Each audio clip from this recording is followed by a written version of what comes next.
우리 함께 묵상기도 하심으로 예배 시작하겠습니다.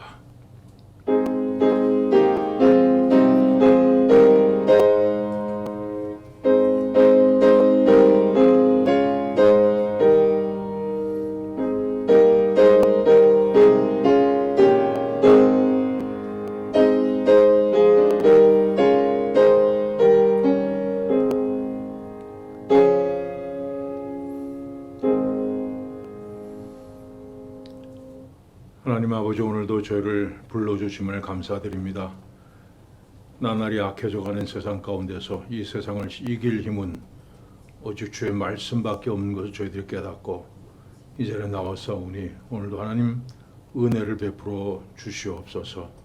예수님의 이름으로 기도하옵나이다. 아멘.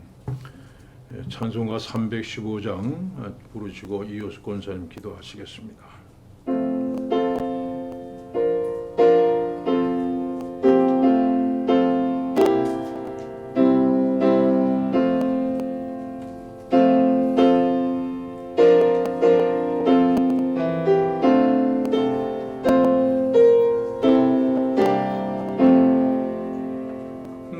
주 되신 주를 참 사랑하고 꼭 그에게 죄를 다구합니다. 그 은혜를 주신 내 예수시니 이전보다도 사랑하옵니다.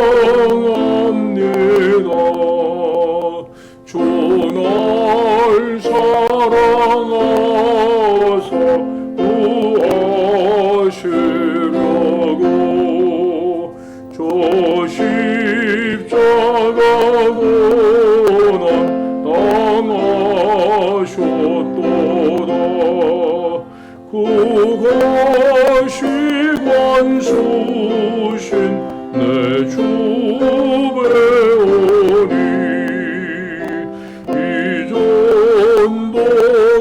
이전보다도 사랑합니다.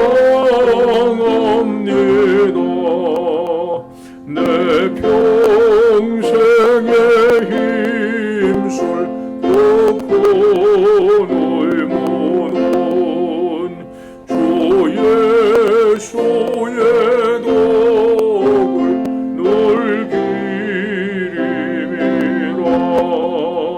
숨질 때에까지 내 할 말씀은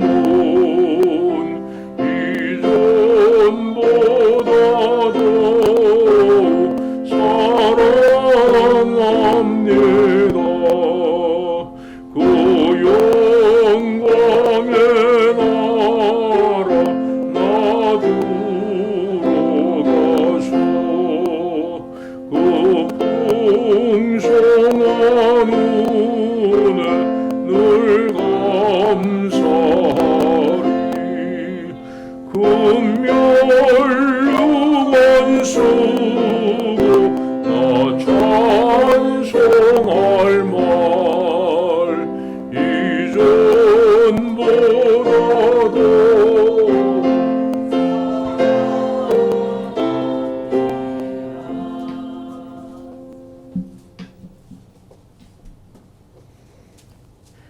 하나님 아버지 감사합니다. 지금 이 순간에도 수고하고 무거운 짐진 자 다 내게로 오라고 불러주시고 예배의 자리로 불러 모아 주셔서 감사드립니다. 나의 멍에를 대신 져주시는 오직 주님 한 분만을 의지하노라 작심했건만 세상이 흔들리고 사람에게 주저앉고 그들 정죄하며 미워했습니다. 이 더러운 모습 주님 용서하여 주세요. 주님의 십자가 보혈로 이 더러운 모습 깨끗이 씻어주세요. 더 성숙한 모습, 주님 기뻐하시는 자녀의 모습으로 살아가기를 소망합니다. 말씀으로 이 시간 양육하여 주세요. 하나님 아버지, 우리 고국을 지켜주시고 세계 속의 전쟁과 기근, 가뭄, 테러 그리고 폭우로 인해 주님 이 지구가 많이 아픕니다. 우리의 이기심, 욕심, 자존심으로 이 지구에 아파하는 지구 하나님 만져주세요. 세계 구석구석이 하나님을 알게 하시고 세계 곳곳이 하나님을 찬양하며 기도하며 오직 하나님만 드높이는 이 세상 되게 하여 주세요. 여기 홍콩 동신교에서 주님께 순종하며 무릎 꿇을 때 여리고가 무너진 것처럼 알 수도 이해할 수도 없는 기도의 파워가 있게 하여 주옵소서. 미래의 다음 세대가 잘 세워지게 하시며 오직 말씀 앞에 나오게 하여 주세요. 하나님의 약속의 말씀에 예하게 하시고 아멘으로 하나님께 영광 돌리는 이 시간 되게 하여 주세요. 사랑하는 김성준 담임 목사님, 성령님께서 붙들어 주시고 이 성전 또한 성령님만 가득한 이 예배, 아름다운 예배, 하나님이 기뻐하시는 예배가 되기를 간절히 소망하며 1000번을 불러도 다함이 없는 십자가의 사랑 그 자체 되시는 나의 구주 예수님 이름으로 기도합니다. 아멘.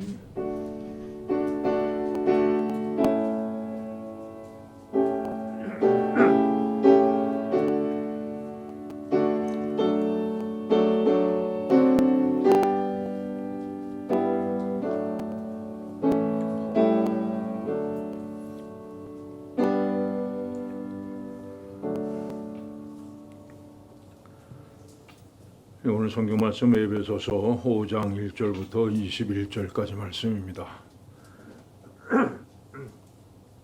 에베소서 5장 1절부터 21절까지 말씀 한 절씩 교독하시겠습니다.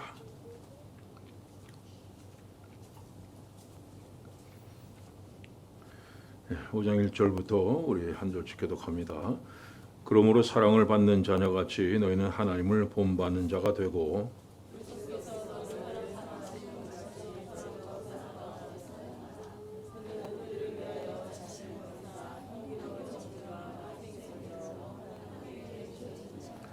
음행과 온갖 더러운 것과 탐욕은 너희 중에서 그 이름조차도 부르지 말라.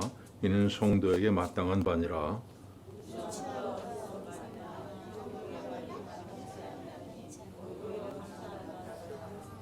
너희도 종종 이것을 알거니와 음행하는 자나 더러운 자나 탐하는 자 곧 우상 숭배자는 다 그리스도와 하나님의 나라에서 기업을 얻지 못하리니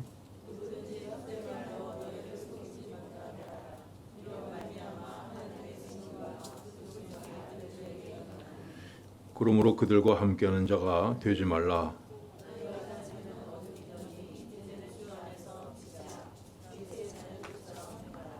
빛의 열매는 모든 착함과 의로움과 진실함에 있느니라. 너는 열매 없는 어둠의 일에 참여하지 말고 도리어 책망하라.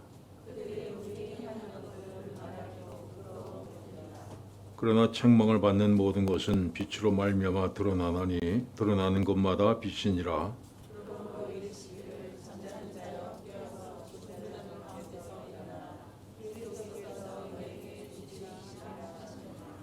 그런즉 너희가 어떻게 행할지를 자세히 주의하여 지혜 없는 자 같이 하지 말고 오직 지혜 있는 자 같이 하여 그러므로 어리석은 자가 되지 말고 오직 주의 뜻이 무엇인가 이해하라.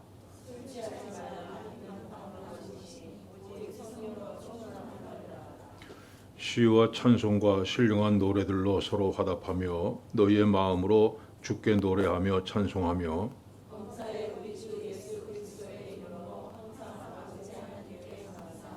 같이 있습니다. 그리스도를 경외함으로 피차 복종하라. 아멘. 우리가 믿음 생활하면서 크게 오해하는 것이 하나 있습니다. 그것은 예수를 믿고 나면 나도 뭔가를 좀 해야겠다 하는 그런 생각입니다. 내가 하나님의 은혜로 구원을 받았으니까 이제는 나도 하나님을 위해 뭔가를 해야 되지 않겠느냐 하는 생각이죠. 물론 이런 생각이 틀렸다는 건 아닙니다. 찬송가에도 그런 내용이 있습니다. 내 너를 위하여 몸 버려 피 흘려 내 죄를 속하여 살 길을 주었다.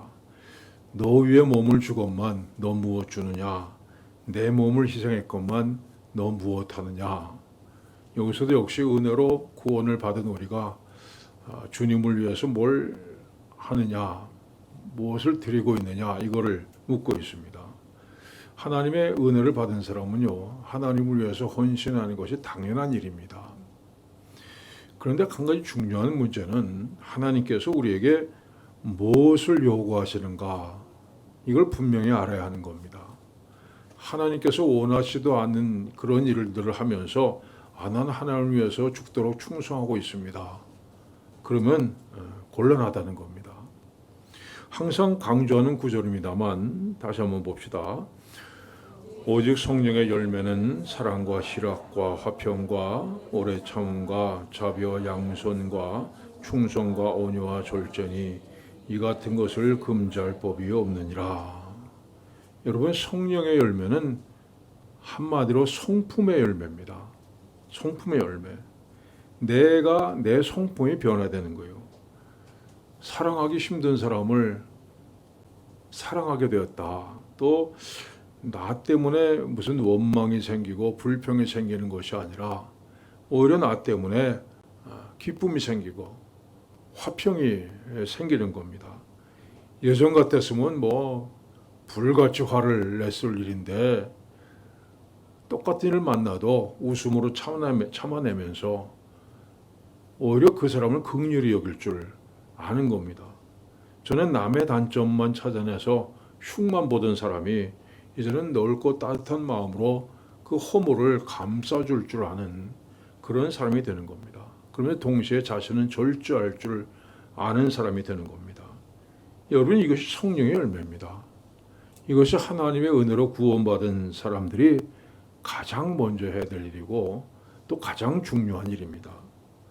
여러분, 성경을 한번 보십시오. 예수님께서 가장 먼저 하신 일이 뭡니까? 여러분, 예수님께서 가장 먼저 하시는요, 병자를 고치시고 죽은 자를 이렇게 세우신 일이 아닙니다. 그분께서 가장 먼저 하신 일이 이겁니다. 봅시다. 심령이 가난한 자는 복이 있나니 천국이 그들의 것이며 애통한 자는 복이 있나니 그들의 위로를 받을 것이며 온유한 자는 복이 있나니 그들이 땅을 기업으로 받을 것이며. 예수님께서는 가장 먼저 우리의 심령이 변화되라 이걸 말씀하셨습니다. 그분이 이 세상에 오셔서 가장 먼저 하신 일은 너희 심령이 바뀌어야 된다. 가난해져야 되고 심령이 가난해져야 되고 애통하는 자가 돼야 되고 온유한 자가 돼야 된다. 이렇게 말씀하셨습니다. 여러분 사도행전을 봅시다. 초대교인들이 성령 받은 후에 가장 먼저 한 일이 뭡니까? 날마다 마음을 같이하여 성전에 모이기를 힘쓰고 집에서는 떡을 떼며 기쁨과 순전한 마음으로 음식을 먹고 하나님을 찬미하며 또 온 백성에게 칭송을 받으니 주께서 구원받는 사람을 날마다 더하게 하시니라. 여러분 초대교회 교인들이 성령 받은 다음에 무슨 전도하러 나갔다. 성도들을 이제 우리가 배가 운동을 하겠다. 그런 거 하지 않았습니다. 그들이 맨 먼저 한 일은 하나님 말씀 배우고 떡을 떼며 교제하는 일이었습니다. 여러분 미워하던 사람들이 한 자리에 모여서 함께 떡을 떼고 서로 냉랭하게 지내던 사람들이 교회 교제를 나누고 그동안에 자기만을 위해 살던 사람들이 자기 소유를 팔아서 다 나눠주는 일이었습니다. 여러분 초대교회 교인들이 성령을 받자마자 그들이 맨 먼저 한 일은 그들의 심령이 변화되는 겁니다. 여러분 이렇게 성경은 우리가 가장 먼저 우리 성품이 변화되고 심령이 변화되고 우리 삶의 자세가 변화되어야 된다 이렇게 요구하고 있습니다. 여러분 이걸 안 하고 교회 안에서 이렇게 변화됨이 없이요. 무슨 성전을 크게 짓다, 무슨 선교사를 몇백 명 보냈다, 우리 교회는 금식 기도가 40일 금식 기도를 몇점 했다. 이건 아무 소용 없습니다. 여러분 신앙생활에서 가장 핵심되고 가장 중요한 것은요, 내가 변하는 겁니다. 교회 와서 여러분 믿음 생활하면서 내가 얼마나 변했느냐 이것이 가장 중요합니다. 자, 이런 시각을 가지고 오늘 본문 한번 보십시다. 너희가 전에는 어둠이더니 이제는 주 안에서 빛이라. 빛의 자녀들처럼 행하라. 빛의 열매는 모든 착함과 의로움과 진실함에 있느니라.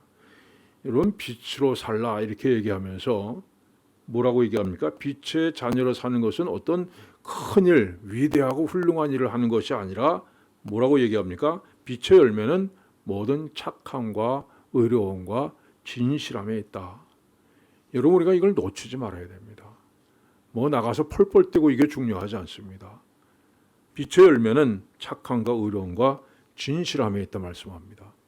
첫째는 착함이라 말씀합니다. 착하다는 단어는요, 본래 뜻은 편견을 갖지 않는다는 뜻입니다. 그러니까 이 사람은 사랑할 만한 사람이고 저 사람은 미워해서 마땅한 사람이다. 이 사람은 내가 가진 모든 것을 줘도 아깝지 않은 사람이고 저 사람은 좀 먹다 남은 빵 조각도 아까운 사람이다. 이렇게 편견을 갖지 말라는 겁니다. 다 똑같은 자세로 대하는 것을 착하다 이렇게 얘기합니다. 서로 미워하는 두 사람이 있었습니다. 하늘에서 천사가 이렇게 내려다 보니까 맨날 싸우는 게 참 안 됐어요. 그래가지고 고민하다가 좋은 생각을 했습니다. 서로를 축복하게 만들어 주는 겁니다.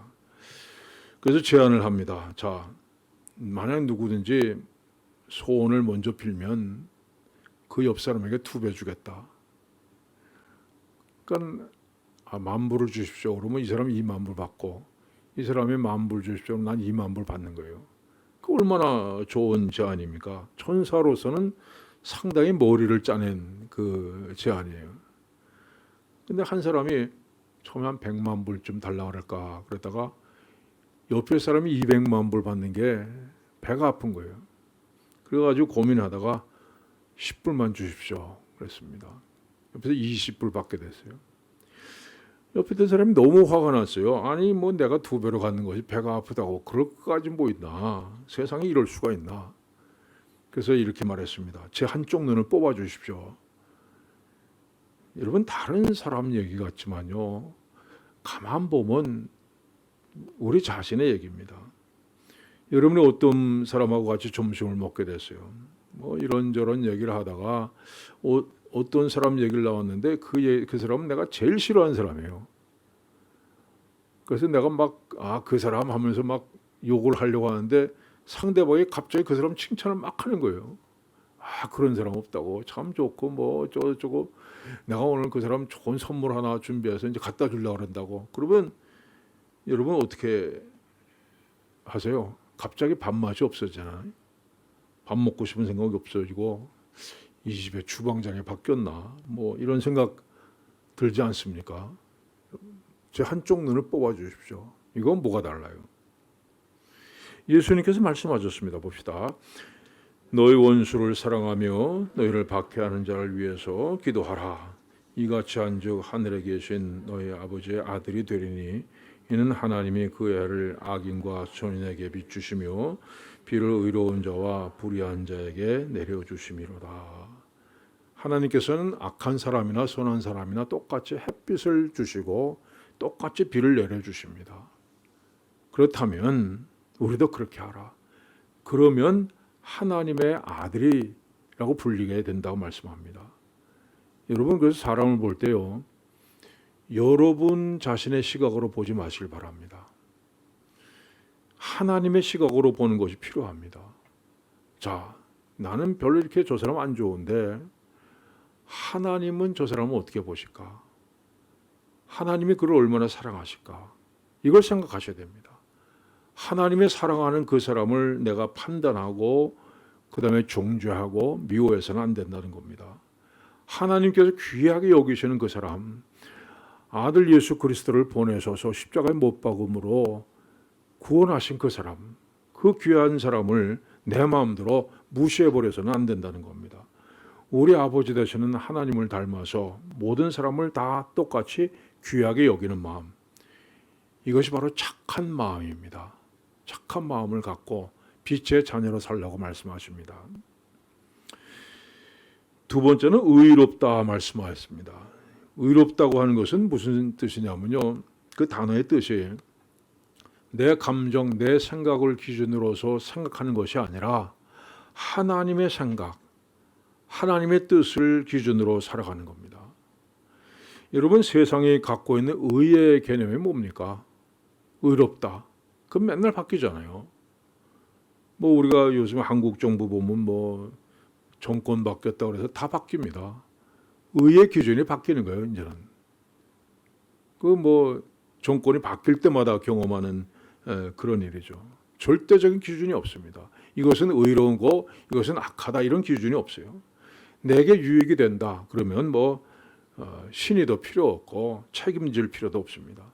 그때그때 자기 입장과 상황에 따라서 이게 의로운 거다 생각하고 그대로 믿어버리는 거예요. 이게 이 세상이 갖고 있는 의의 기준입니다.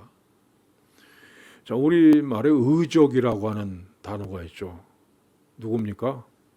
홍길동, 임꺽정 뭐 이런 같은 사람을 가리켜서 의적 이렇게 해서 뭐 그다음에 뭐 무슨 책도 나오더라고요. 그런 사람에 대해서는 무슨 뭐라 그래요? 옛날에 유명한 사람들 이렇게 나오는데 이게 사실 말이 안 되는 얘기예요.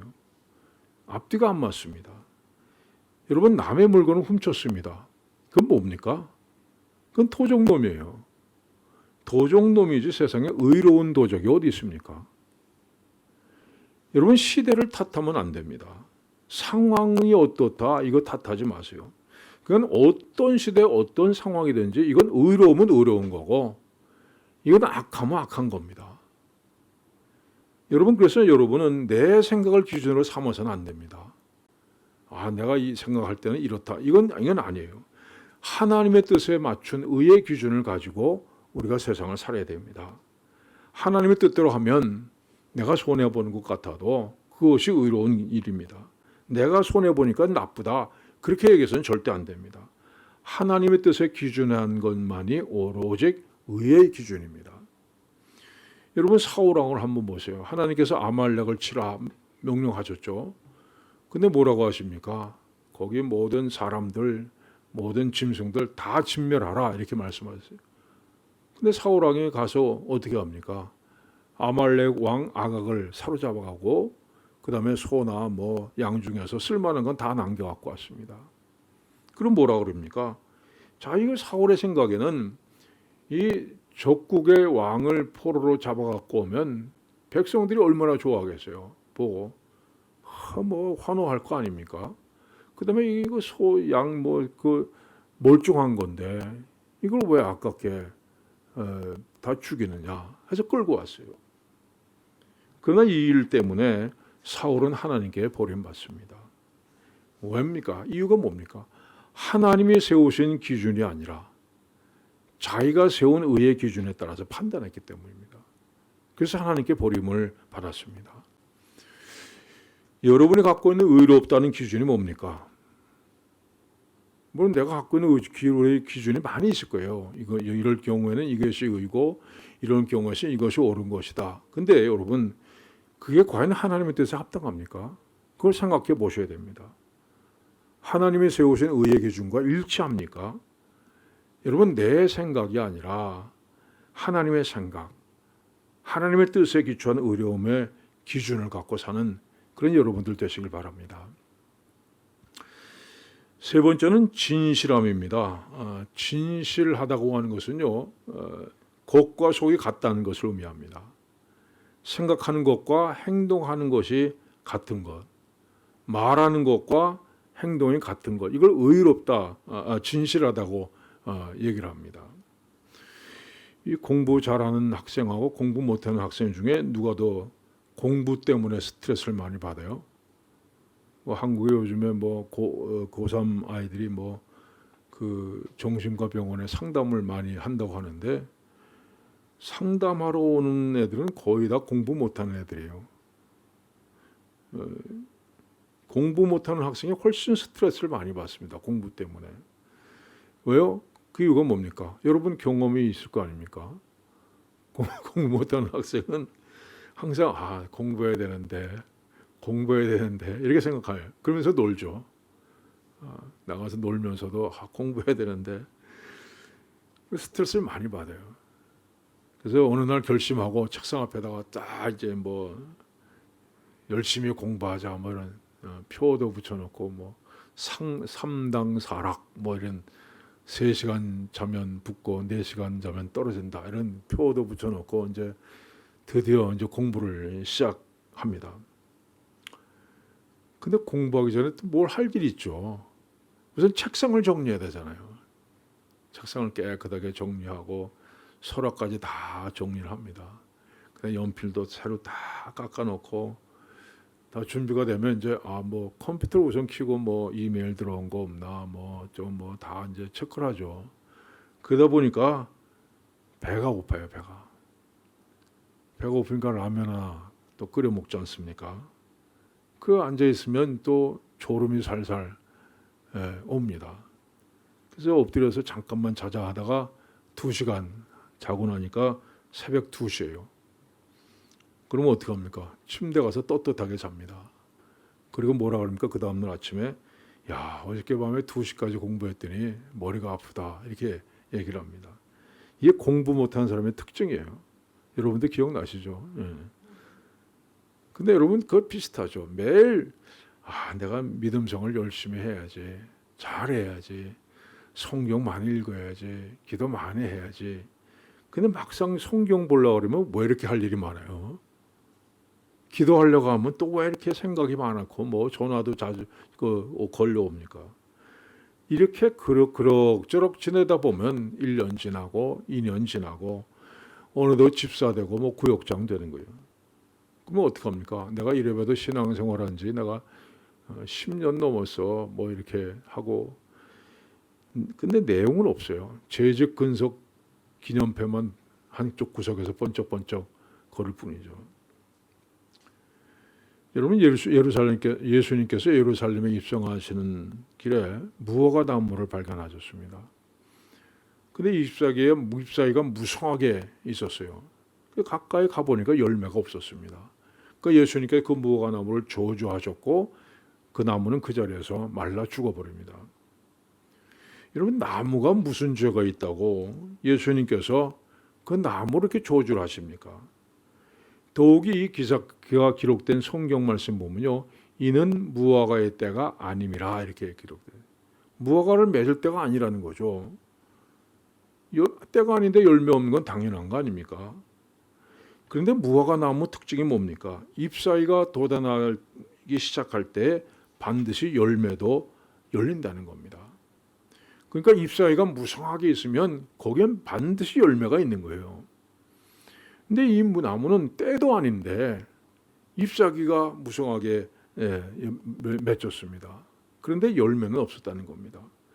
그러니까 공연히 기대만 가지고 만들었다가 실망만 안겨줬다는 것 맞습니다. 여러분 뭘 의미합니까? 껍데기만 화려하고 열매 없는 신앙인의 모습을 가리키는 겁니다. 차라리 잎사귀가 없었다면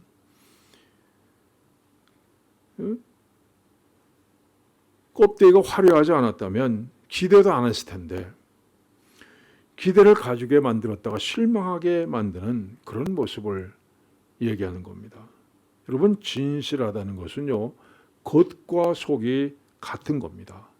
말이 있으면 행동이 있고 생각이 있으면 열매가 있는 것을 의미합니다. 아직 때도 아닌데 잎사귀만 무성하게 열리고 정작 열매 없는 무화과 나무가 되지 않길 바랍니다. 여러분 생각했으면 그대로 실천하시기 바랍니다. 여러분에게 열매가 정말 많이 맺어지는 진실의 열매가 있길 바랍니다. 자, 계속해서 우리 본문을 보겠습니다. 그런즉 너희가 하지 말고 오직 지혜 있는 자가 같이 하라. 여기서 자세히 주의하여 이렇게 말씀은요, 엄격하라는 뜻이에요. 엄격하라. 여러분이 운전면허 시험을 볼 때 어떻게 하셨습니까? 요즘도 그렇게 하는지 모르겠어요. 제가 옛날에 볼 때는 뭐 S자 코스, 뭐 T자 코스, 뭐 이렇게 코스 시험이 있었습니다. 요즘도 그랬어요? 없어졌나요? 예. 그 우선 시험을 보려면 우왕청심원을 하나 사야 됩니다. 우왕청심원 하나 이렇게 먹고 그다음에 목을 길게 빼고 뒤를 보면서 있는 힘을 다해서 핸들을 돌리죠. 어떻게 해서든지 노란 손에 닿으면 안 됩니다. 그러다가 혹시 바퀴가 이제 손에 딱 닿으면 삐 소리가 나면서 다음에 오세요 이렇게 끝나죠. 여러분 이것이 자세히 주의하여 살피라는 뜻입니다. 자, 내 마음대로 가지 말고 하나님께서 정하신 길이 어딘가를 자세히 살펴서 그 길로 가라는 겁니다. 하나님께 정해놓으신 그 길을 벗어나지 말라는 겁니다. 근데 우리는 가만 보면요, 내가 갈 길을 우선 내가 정해놓습니다. 그리고 그 길로 가면서 난 잘 가고 있어 이렇게 생각을 한다는 겁니다. 여러분 하나님의 뜻대로 사는 사람이 복을 받습니다. 하나님의 뜻에 어긋나게 사는 사람은요, 아무리 살아도 헛수고일 뿐입니다. 우리 인생은요, 하나님께서 편들어 주셔야 됩니다. 하나님 없이는 아무리 애써도 소용이 없습니다. 여러분 힘으로 잘 나가는 것 같죠? 그러나 결과는 어떻게 될지 뻔합니다. 하나님께서 그 인생의 편을 들어주셔야 되는 겁니다. 여러분이 기도를 열심히 하십니다. 해 주실 줄로 믿습니다. 그것도 한 번 하면 하나님이 혹시 잊어버리실까 봐 믿습니다. 이렇게 3번 해야 안심이 되죠. 근데 한번 잘 생각해 보세요. 여러분이 해 주실 줄로 믿습니다 하는 것과 과연 하나님의 뜻이 일치하는가, 이걸 생각하셔야 됩니다. 그러니까 하나님의 뜻과는 전혀 상관이 없는데 믿습니다 하고 열심히 기도하는 것은요, 아무 소용이 없습니다. 우리는 하나님의 뜻이 어디 있는가, 하나님이 세우신 그 법칙은 무엇인가를 생각하지 않고 그냥 내 뜻대로, 내가 세운 법칙대로 신비듬 생활을 하면서 스스로 내 믿음이 좋다 할 때가 얼마나 많습니까? 여러분, 근데 이거 죄입니다. 여러분이 주일날 빼먹고 놀러 가는 것만 죄가 아니라, 거짓말하고 사기치는 것만 죄가 아니라, 하나님의 뜻을 생각하지 않고 자기 뜻을 주장하는 것이 바로 죄입니다. 여러분, 그러면 하나님의 뜻이 뭡니까? 하나님의 뜻을 알 수 있는 그 방법은 뭡니까? 아주 간단하고 정확한 해답이 있어요. 하나님의 뜻은요, 지금 여러분이 생각하는 것과 정반대입니다. 지금 여러분이 하려고 하는 일이 있다면요, 그 반대로만 하시면 하나님의 뜻대로 하는 것이 됩니다. 이 말씀 보세요. 육신의 생각은 하나님과 원수가 되나니 할 수도 없습니다. 육신의 생각은 하나님과 원수가 된다, 이렇게 말씀했어요. 우리가 하루 종일 이렇게 있는데 여러분 24시간 가만 생각해 보세요. 여러분 생각, 여러분 뜻, 그거 다 육신에 속한 거 아닙니까? 정말 하나님의 뜻에 따라 생각하신 적이 얼마나 있습니까? 우리는 대부분 그저 내 뜻에 따라 생각하는, 내 육신이 원하는 대로 그렇게 생각합니다. 그래서 하나님의 뜻과 반대되는 것이 바로 우리 생각이라는 겁니다. 여러분, 베드로를 한번 보세요.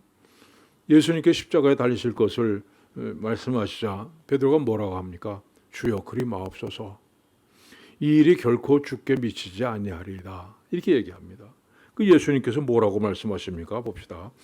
사탄아, 내 뒤로 물러가라. 네가 하나님의 일을 생각하지 아니하고 도리어 사람의 일을 생각한도다.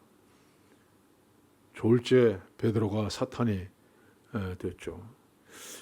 이 내 뒤로 물러가라, 이 말씀하셨어요. 그건 뭐냐면 베드로가 지금 예수님 앞에 있었다는 얘기예요. 그건 자기 뜻대로 생각하니까 어느새 예수님 앞에 섰어. 예수님을 인도하려고 하는 그런 교만한 자리에 섰다는 겁니다. 그래서 예수님께서 내 뒤로 물러가라. 베드로의 생각이 하나님의 뜻과는 반대되는 생각이었습니다. 여러분, 하나님의 뜻과 인간의 생각은요, 언제나 정반대로 나타납니다. 여러분들이 하나님의 뜻이 어디 있는가를 알려면 여러분의 생각을 180도 돌려가지고 보시면 됩니다. 그럼 거기에 하나님의 뜻이 보이게 되는 겁니다. 자, 그 다음 말씀 봅시다. 세월을 아끼라, 때가 악하니라. 그러므로 어리석은 자가 되지 말고 오직 주의 뜻이 무엇인가 이해하라. 술 취하지 말라. 이는 방탕한 것이니 오직 성령으로 충만함을 받으라. 술 취하지 말라 말씀했습니다. 술 취하면요, 판단력과 이성이 마비되죠. 어떤 사람은 술 먹으면 뭐 집에 와서 그냥 막 돈을 막 꺼내준대요. 부인한테 막 꺼내주고, 유치원 다니는 애들 모아놓고 뭐 1,000불짜리 주면서 내일 뭐 친구들하고 유치원에 가서 점심이나 사 먹어라 뭐 이러고 막, 그래서 평소에는 계산기 꺼내놓고 가계부 감사하는 사람인데 술만 먹으면 전혀 다른 사람이 되는 겁니다. 그래서 그 집 식구들은 오늘 또 술 안 먹나 하고 손꼽아 기다린다는 그런 전설이 있습니다. 술 취하면 뭐라 그래요? 필름이 끊겼다, 이렇게 얘기를 하죠. 그런데 필름이 끊긴 시간, 그 시간은 그 사람에게는 존재하지 않는 시간입니다. 자세히 보세요. 존재하지 않았어요. 그건 아무 가치도 없는 시간이에요. 자, 여러분이 지난 일주일, 지난 한 달 한번 되돌아보시기 바랍니다. 지난 날들 가운데 특별히 기억나는 시간들이 있다면요, 그게 바로 가치 있는 시간입니다. 그것이 어떤 기억이도 괜찮습니다. 뭘 성취하는 기쁨이 있다거나, 뭐 무슨 어떤 뭐 희열의 순간이 있다거나, 반대로 어떤 처절한 고통과 고민의 시간이 있다거나, 그런 시간들, 여러분 기억 속에 남아있는 시간들이 참으로 가치 있는 시간들입니다. 근데 만약 여러분들이 일주일 뭐 했지, 한 달 동안 뭐 했지, 기억이 안 나면요, 무의미한 순간입니다. 그게 되는 대로, 그죠? 아무 생각 없이 흘려보낸 시간들입니다. 이게 바로 술 취한 시간들이고 방탕한 시간들입니다. 여러분, 시간을 낭비하지 마시기 바랍니다. 날마다 순간순간마다 하나님의 뜻을 쫓아서 살아온 기억들. 내가 참 하나님의 뜻대로 살기 어려웠는데 그래도 내가 이를 악물고 하나님의 뜻을 따라 살았다.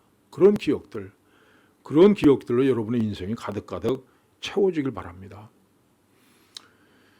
특별히 본문은요, 술 취하는 것과 성령 충만을 대조적으로 말씀합니다. 왜냐하면 이 둘은 정반대입니다만 비슷한 속성을 갖고 있기 때문에 둘 다 자기가 아닌 다른 힘이 나를 지배한다는 겁니다. 여러분, 오순절날 제자들이 성령을 받았을 때 사람들이 얘기하기를 새 술에 취했다 이렇게 얘기했습니다. 제3자가 볼 때는요, 술에 취한 사람도 제정신이 아니고 성령에 취한 사람도 제정신이 아니라는 겁니다.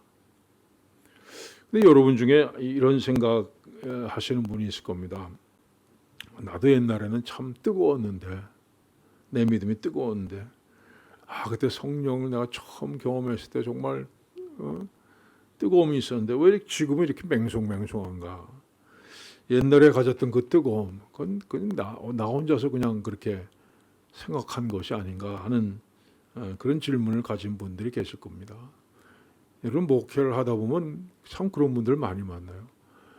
어떤 분은 이제 그 성령 체험을 바로 하신 분들이 있어요.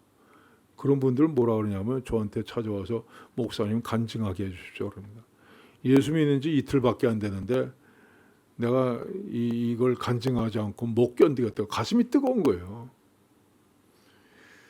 근데 성령 충만해요. 두 가지 사람이 있습니다. 어떤 사람은요, 매일 뭐 기도원 다니고 뭐 부흥에 쫓아다니고 뭐 기도를 해도 목이 쉬게 하고 그냥 뭐 전화 걸으면 할렐루야 막 이러면서 받는 사람들이 있습니다. 아주 뜨겁죠. 근데 어떤 사람은요, 그래서 조용히 예배드리고 기도시켜도 조용히 차근차근 기도하고 뭘 표시가 안 나는 그런 사람이 있습니다. 분명한 이 두 종류의 사람이 다 성령 충만한 사람입니다. 근데 여러분, 진정한 성령 충만은요, 무슨 기름에 불 지른 것처럼 그냥 펄펄 뛰는 게 아니라 하루하루 내게 주어진 시간 속에서, 그 삶 속에서 아름답고 깊은 신앙의 삶을 살아가는 겁니다. 누구든지 처음에 성령 받으면 그게 겉으로 드러나요. 숨길 수가 없습니다. 뜨거움과 열정으로 나타납니다. 그러나 시간이 흘러서 점점 그 믿음이 성숙해지면요, 겉으로 나타난 뜨거움보다는 자신의 내면이 변화되는 것이 나타납니다. 자신의 삶이 변화되는 것이 나타나요. 내가 주님을 위해서 목숨을 버리겠습니다 하고 소리치고 다니는 것이 아니라, 그래서 하루하루 내게 주어지는 일들 속에서 이 신학에서는 시찜 레벤이라, 삶의 어떤 정황, 내 삶의 자리, 그게 아주 중요합니다. 그 삶의 자리 속에서 내가 이 자리 속에서 지금 주님의 뜻이 뭔가, 내가 주님의 뜻을 이루면 내가 이 순간에 어떻게 해야 되느냐, 그것에 내 뜻을 꺾고 주님 앞에 엎드리는 모습으로 나타나는 겁니다. 여러분, 이게 정말 보다 차원이 높은 성령 충만함입니다. 이 말씀 한번 보세요. 바나바는 착한 사람이요 성령과 믿음이 충만한 사람이라. 자, 바나바가 성령 믿음이 충만하다 그러는데 뭐라 그럽니까? 착한 사람이라 이렇게 얘기합니다. 성령 충만은 어떤 능력이나 뭐 외모로 평가하지 않습니다. 그의 성품과 인격이 착하고 온유하고 겸손했다 이렇게 얘기를 합니다. 여러분이 무슨 훈련을 했다, 무슨 40일 금식 기도했다, 무슨 제자 훈련을 했다, 여러분 이게 중요한 게 아니라 다른 사람이 나를 볼 때 나를 그리스도인으로 보느냐, 이게 중요합니다. 내가 무슨 아무리 공부를 많이 하고 신학 공부를 많이 하고 훈련을 많이 했다도 다른 사람 볼 때 내가 그리스도인 같이 보이지 않으면 이건 틀린 겁니다.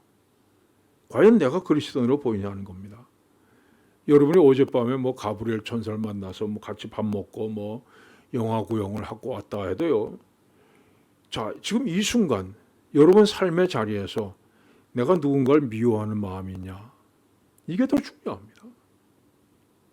누군가 미워하는 마음이 있다는 건 틀린 겁니다. 지금 내 성품이, 내 인격적 모습이 어떠냐 이건 묻고 있습니다. 여러분, 이게 성령 충만입니다. 이게 바른 믿음의 생활입니다. 여러분이 이런 기도를 드리시기 바랍니다. 하나님, 내가 이 부분에서는 참 미련합니다. 이건 잘 안 됩니다. 하나님 도와주십시오. 내 마음이 변하게 해달라고 기도하시고 내 고집을 좀 꺾게 해달라고 기도하시길 바랍니다. 그래서 어느 날 여러분이 친구를 만나서 밥을 먹는데, 야, 너 왜 이렇게 변했어? 나 변한 거 없는데. 아니, 앞에 뭔가 좀 달라. 너 분명히 변했어. 지난번에 만날 때하고는 달라. 좀 이런 얘기를 들을 수 있는 여러분들 되시길 바랍니다. 여러분, 우리 믿음 생활은 착함과 의로움과 진실함에 있습니다. 기도하겠습니다. 하나님 아버지, 우리가 믿음 생활을 하면서 본질적인 것을 때로 잊어버리고 외형적인 것에 집중할 때가 많이 있습니다. 이제 하나님 앞에서 믿음 생활을 하게 하여 주시옵소서. 하나님이 보실 때 어떤 모습으로 보시는지, 정말 내 삶의 자리에서 하나님의 뜻을 이루기 위해서 내가 이 순간 무슨 말을 해야 되고 무슨 생각을 해야 되고 어떤 행동을 해야 되는지 그것을 생각할 수 있도록 성령께서 도와주시옵소서. 그리함으로 우리 안에 성령의 열매가 가득히 맺어지게 하여 주시옵소서. 예수님의 이름으로 기도하옵나이다. 아멘. 214장 찬송하시고 주기도문 하심으로 예배 마칩니다.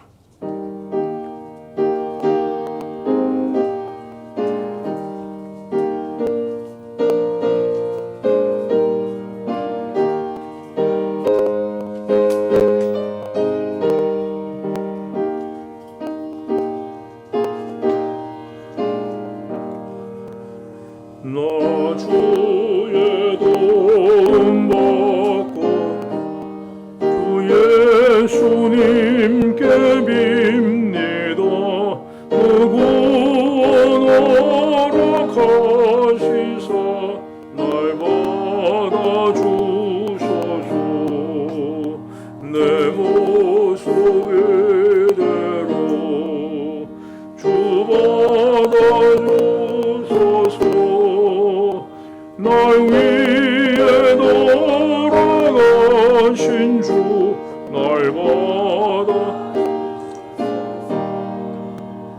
은죄에 빠져 영죽을 날 위에 피 흘렸으니 주 형상대로 빚으사 날 받아 주소서.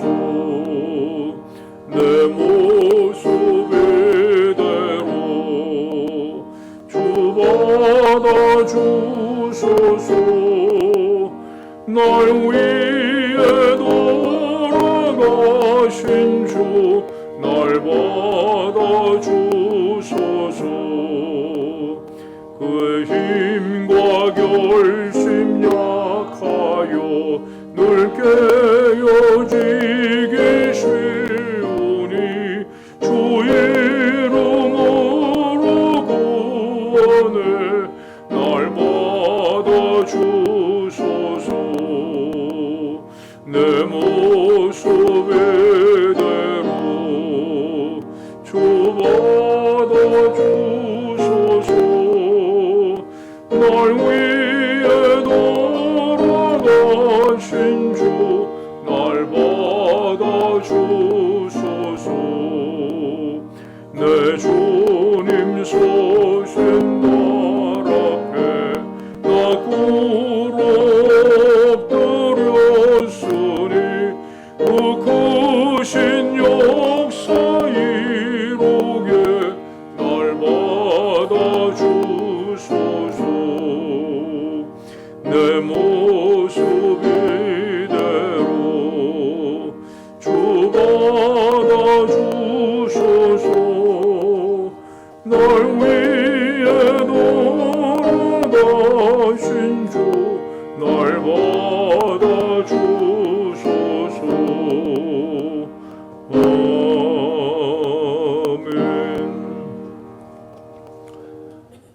하늘에 계신 우리 아버지, 아버지의 이름을 거룩하게 하시며 아버지의 나라가 오게 하시며 아버지의 뜻이 하늘에서 같이 땅에서도 이루어지게 하소서.